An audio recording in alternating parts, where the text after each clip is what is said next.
यह कहानी एक चालाक चोर की है जिसे पुलिस सालों से पकड़ने की कोशिश कर रही है। अब पुलिस ने एक ऐसा अचूक प्लान बनाया है जिससे दुनिया का कोई भी चोर बच नहीं सकता। कहानी की शुरुआत में हम देखते हैं कि एक चोर एक रस्सी की मदद से एक इमारत की छत पर चढ़ रहा है। इस चोर का नाम डायाबोलिक है और वर्षों की मेहनत के बावजूद पुलिस उसे पकड़ नहीं पाई है। आज डायाबोलिक इस इमारत से एक अनमोल ताज चुराने की कोशिश कर रहा है। हालांकि इस इमारत में सुरक्षा गार्ड तैनात हैं, लेकिन वे सभी ताश खेलने में व्यस्त हैं। जैसे ही दरवाजा खुलता है, सुरक्षा अलार्म बज उठता है, जिससे पूरी सुरक्षा टीम सतर्क हो जाती है और ऊपर की ओर दौड़ पड़ती है। हालांकि जब गार्ड्स कमरे का दरवाजा खोलने की कोशिश करते हैं, तो पाते हैं कि वह अंदर से बंद है, क्योंकि डायाबोलिक ने उसे सील कर दिया है। अब वह ताज को सुरक्षित रखने वाली लोहे की सलाखों को काटना शुरू करता है। सुरक्षा टीम दरवाजा खोलने के लिए डायनामाइट का इस्तेमाल करती है और दरवाजे को उड़ा देती है। लेकिन जब तक वे अंदर पहुंचते हैं, डायाबोलिक पहले ही ताज लेकर पैराग्लाइडर के जरिए भाग चुका होता है। डायाबोलिक अपने पैराग्लाइडर को एक कार पर लैंड करता है, जिसे उसकी गर्लफ्रेंड ईवा चला रही होती है। दोनों मिलकर यह चोरी सफलतापूर्वक अंजाम देते हैं और सुरक्षा टीम को चकमा देकर भाग जाते हैं। कुछ दिनों बाद एक फैशन शो का आयोजन किया जाता है, जिसमें 5 शीर्ष मॉडल्स बेहद कीमती गहनों से सजी होती हैं। यह शो उसी ज्वेलरी कंपनी द्वारा आयोजित किया जाता है जिससे डायाबोलिक और ईवा ने ताज चुराया था। जैसे ही मॉडल्स अपनी परफॉर्मेंस खत्म करती हैं, अचानक लाइट चली जाती है। वह उन्हें एक कमरे में ले जाता है और बाहर से शटर बंद कर देता है। लेकिन यह कमरा असल में एक ट्रक होता है। वह पुलिस अधिकारी ट्रक चलाना शुरू करता है और कुछ ही पलों में अपना नकाब हटा देता है। यह कोई और नहीं बल्कि डायाबोलिक होता है। एक बार फिर डायाबोलिक ने उसी कंपनी को लूट लिया। वह मॉडल्स को गहने उतारने के लिए कहता है और उन्हें सड़क किनारे छोड़कर फरार हो जाता है। फिर वह एक चट्टान के पास पहुंचता है, एक बटन दबाता है और चट्टान के अंदर एक गुप्त दरवाजा खुलता है। यही डायाबोलिक का सीक्रेट ठिकाना है, जहां वह अपनी चोरी की गई दौलत छुपाता है। इस बीच पांचों मॉडल्स एक नजदीकी मोटल में पहुंचती हैं और एक इंस्पेक्टर को कॉल करती हैं, जिससे पता चलता है कि उनकी योजना सफल रही। दरअसल वे मॉडल्स नहीं बल्कि अंडरकवर एजेंट्स थीं। उनके पहने हुए गहनों में ट्रैकर्स लगे थे, जिससे इंस्पेक्टर को डायाबोलिक के ठिकाने का पता चल गया। इंस्पेक्टर तुरंत उसे ट्रैक करना शुरू करता है। इस बीच डायाबोलिक और ईवा अपनी सफल चोरी से खुश होकर अपनी अगली चाल पर चर्चा करते हैं। है। इसलिए इंस्पेक्टर डायनामाइट का इस्तेमाल कर चट्टान को उड़ा देता है। विस्फोट से एक लंबी सुरंग का रास्ता खुल जाता है। इस धमाके से डायाबोलिक सतर्क हो जाता है और अपनी सीसीटीवी कैमरों के जरिए पुलिस को अंदर घुसते हुए देखता है। इंस्पेक्टर ठिकाने में प्रवेश करता है और वहां कई बेशकीमती कलाकृतियां और पेंटिंग्स पाता है, लेकिन उसका असली मकसद डायाबोलिक को पकड़ना होता है। भागते समय ईवा का पैर फंस जाता है। डायाबोलिक उसे बचाने की कोशिश करता है, लेकिन देखता है कि इंस्पेक्टर बहुत करीब आ चुका है। अपने पकड़े जाने के डर से वह ईवा को पीछे छोड़कर भाग जाता है। ईवा किसी तरह खुद को आजाद कर लेती है और इंस्पेक्टर के पास पहुंचने से पहले ही पानी में कूद जाती है। एक बार फिर डायाबोलिक और ईवा ने इंस्पेक्टर को चकमा देकर भागने में सफलता पा ली। इंस्पेक्टर निराश होकर डायाबोलिक के ठिकाने पर लौटता है और उसके खजाने को जब्त कर लेता है। जब वह ठिकाने की तलाशी लेता है, तो उसे एक इमारत का स्केच मिलता है, जिससे उसे शक होता है कि इस जगह का डायाबोलिक से कोई संबंध जरूर है। इंस्पेक्टर अपनी टीम के साथ उस इमारत तक पहुंचता है और हर कोने की अच्छी तरह से तलाशी लेता है। अंदर जाने पर वे एक तहखाने में पहुंचते हैं, जहां डायाबोलिक की बनाई हुई एक मशीन मिलती है, जिससे वह अन्य लोगों के चेहरे के नकली मास्क बनाता था। इसी बीच इंस्पेक्टर की गर्लफ्रेंड, जो कि शहर की एक राजकुमारी होती है, उसे शादी करने की इच्छा जताती है। लेकिन इंस्पेक्टर साफ कह देता है कि जब तक वह डायाबोलिक को गिरफ्तार नहीं कर लेता, तब तक शादी नहीं करेगा।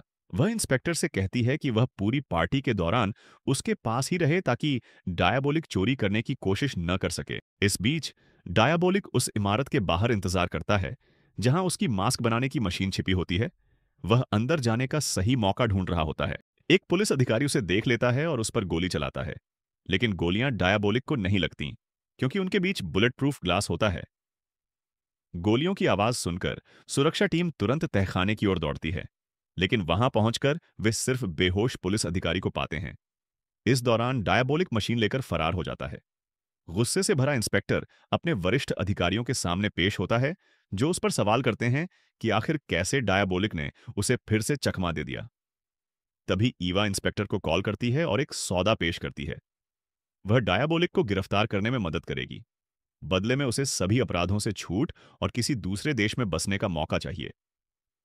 हालांकि इंस्पेक्टर पहले हिचकिचाता है, लेकिन उसके वरिष्ठ अधिकारी इस योजना को मंजूरी दे देते हैं।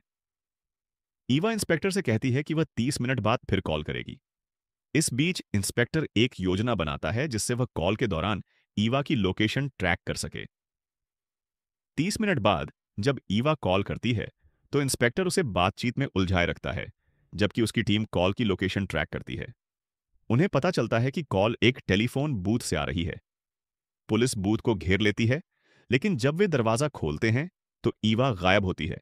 वह पहले ही एक अंडरग्राउंड सीवर के रास्ते से भाग चुकी होती है।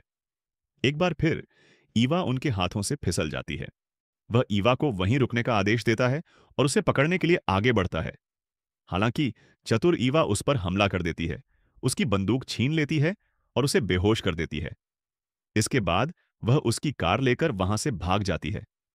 जब रोलर को होश आता है तो वह सभी को बताता है कि उसने ईवा का कंगन हासिल कर लिया है। लेकिन रोलर यह नहीं जानता कि उस कंगन में ट्रैकर मौजूद था, जिससे ईवा को ट्रैक और गिरफ्तार किया जा सकता था। अब पुलिस के पास उसे ट्रैक करने का मौका खत्म हो चुका है। इसी बीच इंस्पेक्टर को उसके वरिष्ठ अधिकारी बुलाते हैं और उसे याद दिलाते हैं कि वह अपनी मूल योजना पर कायम रहे। वे उसे आदेश देते हैं कि वह ईवा का उपयोग डायाबोलिक को पकड़ने के लिए करे। हालांकि इंस्पेक्टर ऐसा नहीं करना चाहता, लेकिन उसके पास कोई और विकल्प नहीं होता, इसलिए वह मान जाता है। इंस्पेक्टर किसी तरह ईवा से मिलता है और उसे इस योजना के बारे में बताता है। ईवा जवाब में अपनी एक और योजना साझा करती है। डायाबोलिक अपने खोए हुए सोने को वापस पाना चाहता है, जो फिलहाल पुलिस की कस्टडी में है। हमें बाजार में यह खबर फैलानी होगी कि पुलिस जल्द ही सोने को एक स्थान से दूसरे स्थान पर ले जाएगी। डायाबोलिक इसे हासिल करने की कोशिश जरूर करेगा। जब सोने को ले जाया जाएगा, हम उस वैन को भारी सुरक्षा के साथ एक सुरंग में ले जाएंगे। डायाबोलिक सबसे अधिक संभावना है कि वहां वैन पर हमला करेगा, ताकि वह अपना सोना वापस ले सके और उसी समय हम उसे गिरफ्तार कर लेंगे। इस दौरान असली सोने को गुप्त रूप से एक साधारण वाहन में रखकर दूसरी जगह भेज दिया जाएगा। इंस्पेक्टर को ईवा की योजना बहुत शानदार लगती है और वह इसे लागू करने के लिए तैयार हो जाता है। वे बाजार में यह खबर फैला देते हैं कि जल्द ही सोने को एक स्थान से दूसरे स्थान पर ले जाया जाएगा। इंस्पेक्टर और उसकी टीम योजना की तैयारी शुरू करती है। चर्चा के दौरान कोई पूछता है कि असली सोना ले जाने वाली वैन कौन चलाएगा। रोलर स्वेच्छा से कहता है, डायाबोलिक ने मुझे 2 बार धोखा दिया है। इंस्पेक्टर ने एक नकली वैन को भारी सुरक्षा के साथ डायाबोलिक को गुमराह करने के लिए रवाना किया। नकली वैन सुरंग के अंदर पहुंचती है और अचानक दरवाजे बंद हो जाते हैं, जिससे उसमें फंसे सभी लोग चौंक जाते हैं। उन्हें आश्चर्य होता है जब डायाबोलिक वहां प्रकट होता है। पुलिस उस पर गोली चलाती है, लेकिन जल्द ही उन्हें एहसास होता है कि वह डायाबोलिक नहीं, बल्कि एक पुतला है। उसी समय इंस्पेक्टर की गर्लफ्रेंड को अपनी पार्टी के लिए तैयार होते हुए दिखाया जाता है। जब वह अपनी दराज खोलकर अपना हार निकालने जाती है तो वह गायब होता है। यह पता चलता है कि हार चोरी हो चुका है। रोलर को एक जंगल वाले इलाके में असली सोने की वैन रोकते हुए दिखाया जाता है। तभी एक और गाड़ी वहां आती है और उसमें से एक महिला बाहर निकलती है। वह इंस्पेक्टर की गर्लफ्रेंड की मेकअप आर्टिस्ट होती है। फिर वह अपना भेष हटाती है, जिससे पता चलता है कि वह और कोई नहीं बल्कि ईवा है। उसी समय रोलर भी अपना मुखौटा हटाता है और वह कोई और नहीं बल्कि डायाबोलिक ही निकलता है। यह खुलासा होता है कि डायाबोलिक ने शुरू से ही पुलिस की हर चाल को भांप लिया था। जब उसने मॉडल्स के गहने चुराए थे, तब उसने जानबूझकर सुराग छोड़े थे ताकि पुलिस उसे ट्रैक कर सके। उसने ईवा के साथ मिलकर एक नाटक किया, जिससे इंस्पेक्टर को लगे कि उसने ईवा को धोखा दिया है, जिससे वे ईवा पर भरोसा करने लगे। जब पुलिस को उसके ठिकाने और मास्क बनाने की मशीन का पता चला, तो डायाबोलिक ने खुद को रोलर के रूप में छिपाकर वहां जाने दिया। डायाबोलिक ने अपना सारा चोरी किया हुआ सामान, जिसमें इंस्पेक्टर की गर्लफ्रेंड का कीमती हार भी शामिल था, वापस पा लिया। इसके बाद वह और ईवा एक साथ देश छोड़कर हमेशा के लिए भाग जाते हैं।